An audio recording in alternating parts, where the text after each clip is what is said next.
Lyndall Shope-Mafole, I'll give you a chance to speak now. Yes, thank you. Well, I talked about another aspect of the Marikana massacre because it was a massacre. And this is the issue of traditional weapons.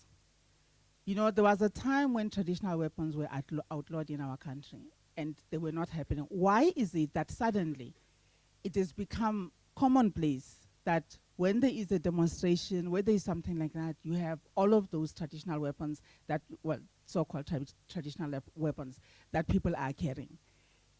It is the responsibility of government of ensuring that there is law and order in our country.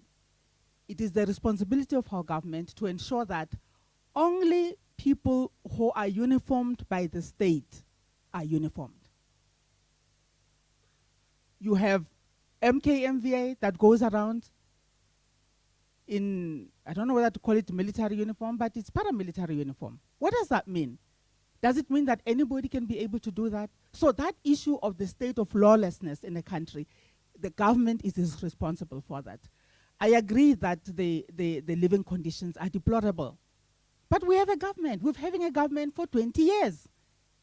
Who do you blame? If people are not living in good conditions, there are companies, we are able to put in place laws, we're able to put in place regulations. Why is it that we fail? We've got a whole ministry, a minister that's paid, maybe it's got a deputy minister, NDGs and all of that, of labor.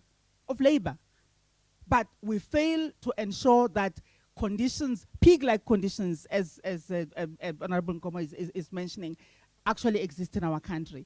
It all goes down to lack of leadership and lack of a good government. That's what it boils down to.